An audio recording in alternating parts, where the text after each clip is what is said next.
This is Party of Six, a new concept in business television.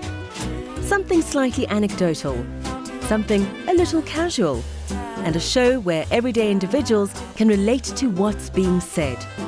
There'll be revelations. And I thought, well, there's me, there's the whole orchestra in the pit, there's we're all going to be dead. There'll be opinions. There are no magic potions to break into the music industry. You have a dream, find a way to achieve it. Welcome to Party of Six. You know, you're the diva. You know what diva means, right? It's divan. The root of the word is divan. It means divan is a strong guy. Ella fugge volorante lebria voluta libiamo amore amore franco.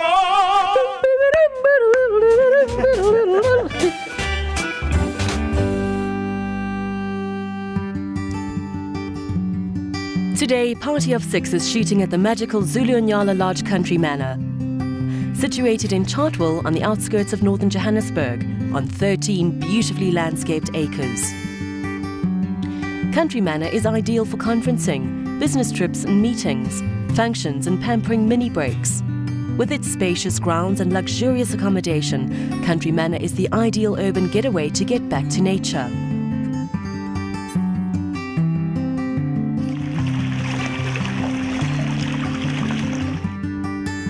This week, your hosts David Williams and Nozipho Mbanjwa are chatting to a round table from Gauteng Opera, including world-renowned opera diva Sibongile Khumalo, up-and-coming tenor Penye Modiane, CEO of Gauteng Opera Marcus Desando, and seasoned conductor Graham Scott.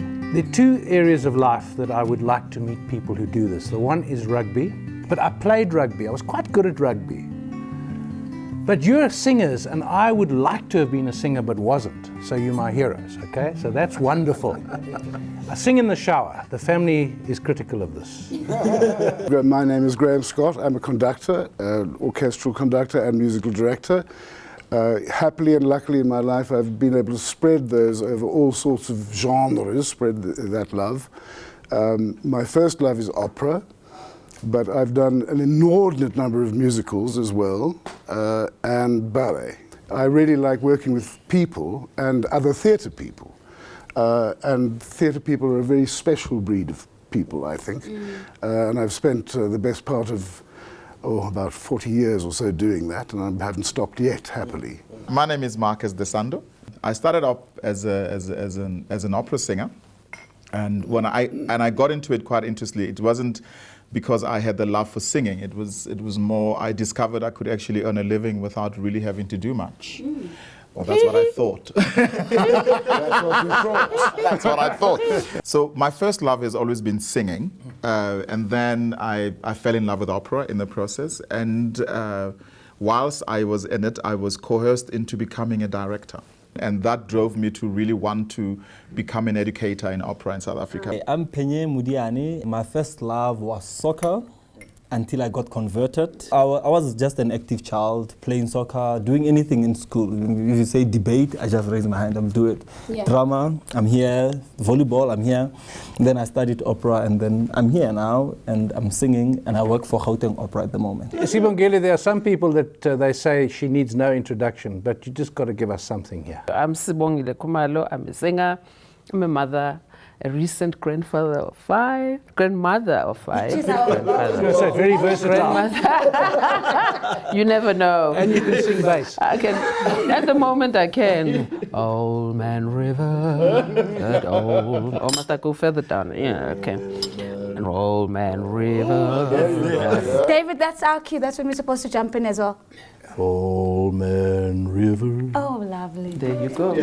I teach at times, I coach, I speak, I produce, I work with young people a lot, not in a formal way, but I love hanging around with young people and mentor and share and that kind of thing. And recently, I'm very keen on engaging in spaces that talk to healing our nation. Well, I think one of the big things is that a lot of people don't realize the amount of work that goes into the training of this and doing it. It is a full-time, very full-time business.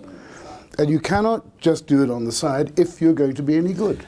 But you always have to equate it to doctors. Doctors spend 7 years before they become doctors. It's exactly the same with opera singing. You need to spend 6 years to really get your voice into the right place, and then another year or two to start getting experience. So it really takes just as long. You mentioned earlier why there's resistance to opera, and yet South Africa is full of choirs. Not everyone plays cricket, not everyone plays rugby, not everyone becomes a civil engineer, but singing is everywhere, in all cultures. And yet we don't seem to have made the connection. But you know what it is? You always have to look at the economic side of South Africa as well. The amount of choirs that sing opera music today is staggering. In actual fact, all competitions now, the songs that they prescribe for choirs is 90% of the time opera choruses. To take Marcus's point further, the political side of things, you must recall, 20 years is not that long a time for us to have drastic mind shifts about stuff. And so for the longest time, opera was seen as an elitist art form, as an art form that happened in these spaces that we saw as inaccessible to us as the greater black community, which is the majority of the choirs that you're talking about, David. So, there is still that association. It's a matter of financials. So think of a regular soccer match, your super what and your super what. And people pay $50, if that, to go to those matches. People don't pay a lot of money to go there. So there is, and you'll be amazed how many people who love soccer, who love rugby and cricket, actually love choral music. I mean, choral music is all over this country, and you just have different types of choral music. And that's one of the biggest struggles we have as opera producers today, is the fact that every time you go to somebody and say, I want to put on a production, they say, but how relevant is it? Yes. And it's a challenge, because how then do you then say to someone, but it's not just about relevance in a sense that is it commercial, it's about how do you celebrate the art form itself? Opera abroad now, and I'm generalizing hugely, but I've just come back from Europe, is probably bigger than it's ever been from an audience perspective. There are more people, statistically, more people going to opera than ever have been before. Why? They like it. But also, but why more? I mean, why is the art form growing there? It ebbs and flows, David. There was, when I recorded the Makoko songs, for instance, about 2 or 3 years prior to that, the executive at my record company wouldn't hear of it because classical music was not selling, even overseas. In fact, his example was classical music is not selling, and Europe is the home, supposedly, of classical music, and it wasn't selling. And I left it alone. A couple of years later, I had a different executive. I spoke with him, and he loved the idea. Got sold onto it. The budget was very tiny, but the number of people that are listening to that music from that time that it came out to this day. My greatest joy, even though some of the prescriptions for the Sasuke competitions might be a bit questionable, that music is being prescribed for competitions. So you that's why I say it ebbs and flows, and then one minute people catch on to it and like, right. We have 2 functions as a company, that we produce operas and we also train singers that we would like to see become the new opera singers of the future. And so with that, we have an academy that also has about, I think it's 7 lecturers, and we have 14 students that are training with us. And we also have another element to it, we call it the studio, which has 7 singers in it. Talent is not the problem. There is masses of talent around, masses. More than we know what to do with, actually. The trouble is, as with everything, is money.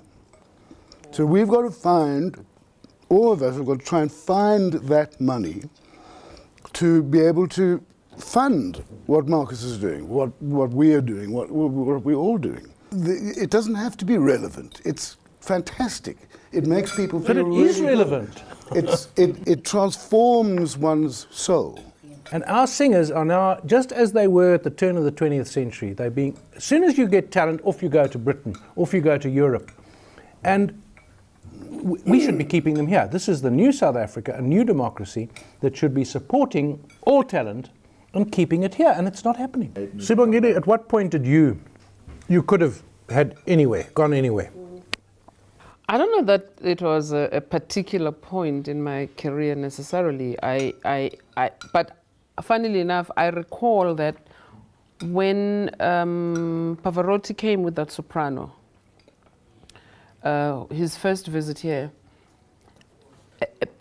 a memory clicked back that said, I am looking forward to the day when we are going to be seen as a destination, as a career destination. So in as much as I want to go to La Scala, to the Met, to the this, to the that, the Kennedy Center and so on, but I want my country to have venues that are at that standard, that are at that level, that when I write in my profile, Sibongile Khumalo has performed at the Market Theatre, at the Artscape Theatre, at the whatever theatre, people will recognize it immediately. Yeah. And so, so what do? You set yourself out to be world standard, so that the things that you do elevate the space that you operate in, because it's not just you. I often love when they say, represent South Africa, my darling, represent us, represent us. You know how big a responsibility that is. I mean, you're like walking around with this thing, oh my God, my South Africa, my country. The first time I heard the Brahms Alto Rhapsody, my mother sang it at the Uncle Tom's Hall in Orlando West, because they couldn't have sung it anywhere else. I'm thinking about this because the issue is money. There is no money to do stuff, right? There was no money then. They could not have gone to the government to say, okay, sponsor this. They could not have gone to a company, some corporate citizen and say, please sponsor this. But somehow they did these things. Yeah. And part of it was because audiences were prepared to pay that 10 rand. Part of the challenge is some kind of support, financial support. It's critical. We live in different times, sure. However, we also need to find a way to shift our thinking about how we think about these things. Historically, you need to fund these forms. I still argue that part of the solution is about looking at the bigger picture, looking long term. And that is in the education that we provide. I'll tell you why. When kids go to school to learn music or art or dance, there's the nice fuzzy essence of it. There's the professional side to it. The nice fuzzy side is that these kids grow up to be CSI managers in their companies, and they understand the value of this thing. They understand the value of it. Do, do, do, ta-da. Do, do, do, ta-da.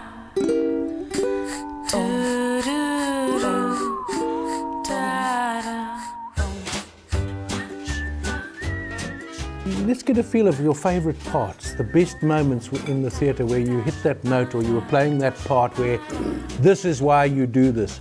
Sibongile, maybe you can start. I think you must finish as well because, you're the diva.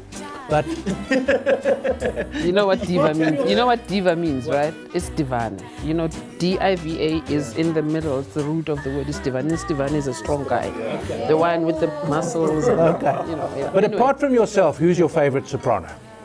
Currently or previously? All time. All time, Leontine Price, any day. Oh, yeah. I grew up listening to that voice. Yeah. And when I eventually decided, actually, I want to be an opera singer, it was because of her. And Sandra de Villiers, interestingly enough, said, but you have to come and do Carmen for our company. I was like, really?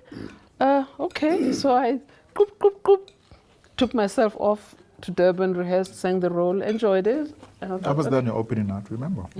Yes, Sibongile Mngoma. So it was a beautiful experience, and I figured, okay, but it was more to prove it to myself that I actually do want to do this thing. In fact, even after I had been pleading with my dad and saying, please, I want to do this thing, I've got to sing opera. And eventually the opportunity presented itself. So I sang, and the time came for me to recognize, you've done this thing, you've proven it to yourself, it's fine, let it go now. As much as I listen to voices, when I learn music or when I learn a role, I don't listen to anyone. I just want it to sound like me. Because you get singers or young singers like me who always, when we say, Penya, learn this, and then he goes, he plays the recording and start learning the music. It's not good, you know. So I go and I note bash. I can't play piano, one finger. Dun, dun, But dun. don't you have to start by imitating and then you start finding your own way? The imitating was way back when I was still a student. When I was still studying. Okay, so who's the favorite composer and which aria within that favorite composer? Verdi, Puccini? I love Verdi. I'm in love with early Verdi. And the ones where he wasn't that developed as a storyteller, but he wrote the most explosive music. I'm voting. And my favorite opera from Verdi is Attila. Libiamo, nell'eti calici che la bellezza infiora. E là fuggevol, anzi lebria voluta. Libiam ne dolci fremiti che suscita l'amore. Poiché quello che al fiore onnipotente va. Libiamo, amore, amore tra i calici più cari baci avrà.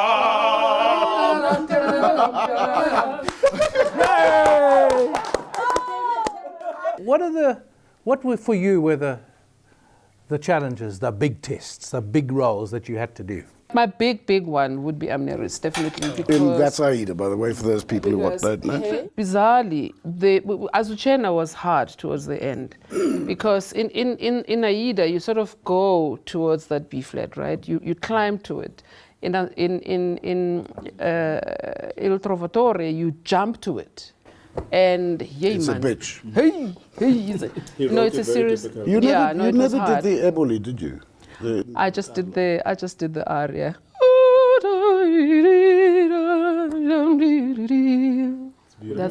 That's as far as you get. What about the biggest disasters? Might not. You.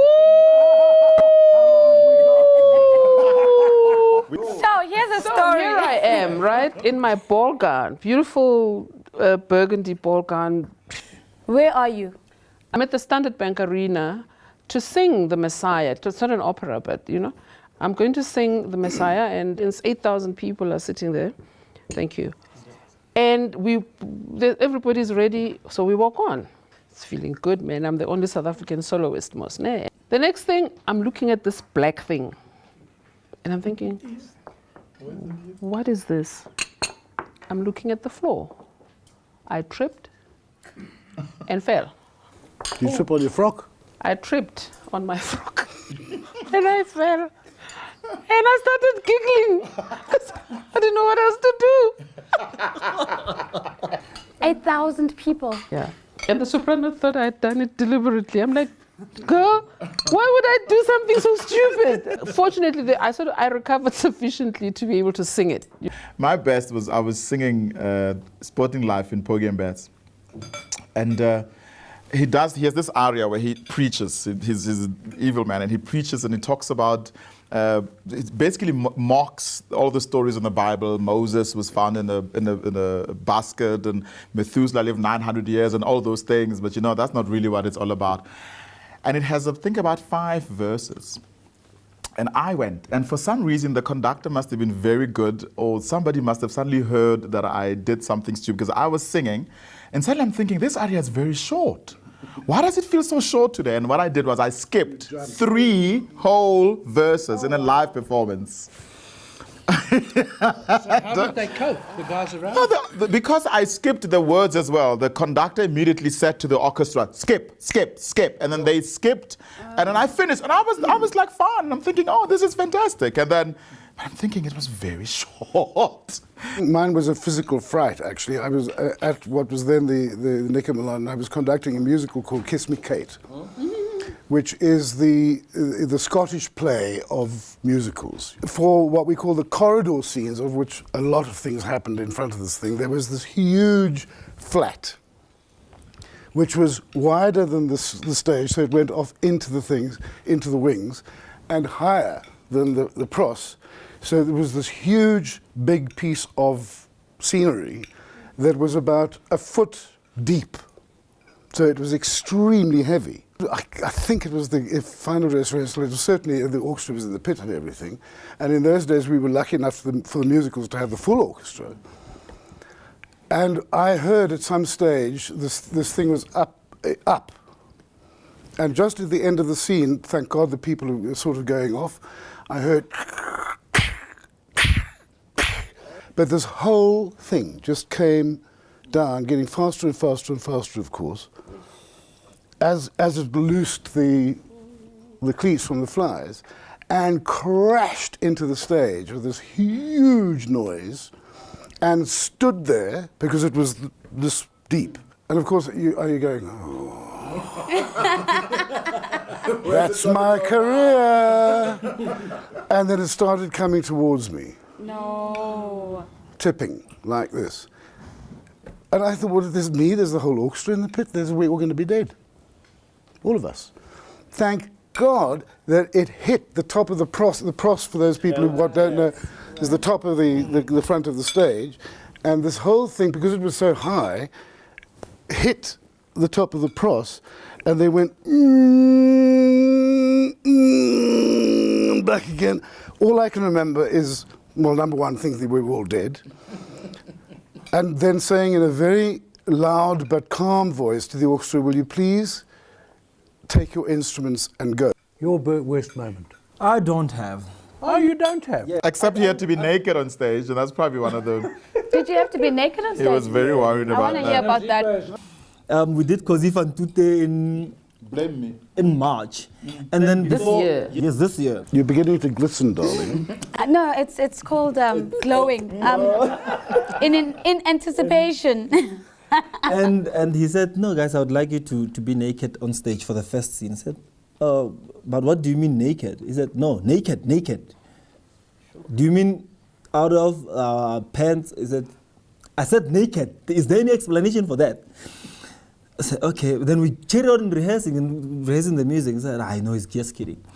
First floor rehearsal. He says, guys, stand here. But I was doing the main role. I was doing the one of Ferrando. So he said, no, all the soloists stand outside. So all the men line up. So line them up and like, you move away. You, the chubby ones. You move away. While you're still dressed, he's doing No, it's just selection. first rehearsal. He's selecting. Yeah. He's like- Okay, all right. And he said to them, you are my shower guys. Shower guys. Yes, guys, I told you you're going to be naked. So, yes, you're going to be naked. Is this And I tell you, This very Yes. sweet, innocent man. Yeah. we were taking off our clothes in the gym. It was a gym scene. Taking off our clothes. And was there any music or singing with this? Yes, we were singing. But well, no one noticed. Days. Your favorite? Bach is just, the beauty of his melody, the shape of the melodies, the largeness, the big sounds that he makes. But in all of that, you have room, you as the interpreter, to go wherever you want with the music, and it stays. You know, the melody remains, but your voice cuts through as well in a very definitive way. And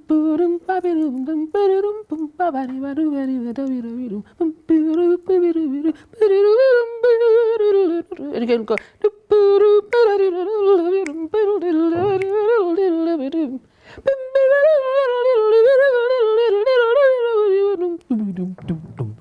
And so you have that walking bass in the background there. You know, that kind of thing. So,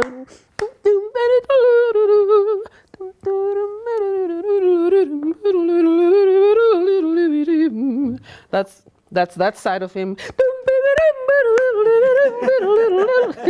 There are no magic potions to break into the music industry. You have a dream, find a way to achieve it. The bigger the dream, the bigger the possibility of the reality. Persevere, stay in your lane. You might have detours along the way, but you have to find a way to keep coming back to the main road. Really. And of course, acquire the skill that's needed. Like anything that you do, like anything. You want to be a great soccer player? you practice every day. You want to be a great physician, you learn, you study, you spend the time, be present. It's that entrepreneurial spirit that drives you to do what you do as a businessman, right? For you to start the corporation, you have the vision, you have the idea, and you find ways to get it off the ground.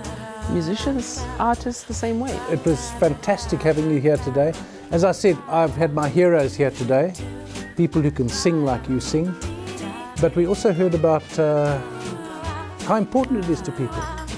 And I really think that singers, opera in particular, you've got to go on the offensive. You've got to stop being defensive about being relevant. I remember saying that opera is a song of love and death, which sounds quite profound. And then someone else said, yeah, and it's someone's death and it's someone's love. And you've got to make them feel that it's theirs. Now, if you can do that, which you did today for us, just by telling your stories,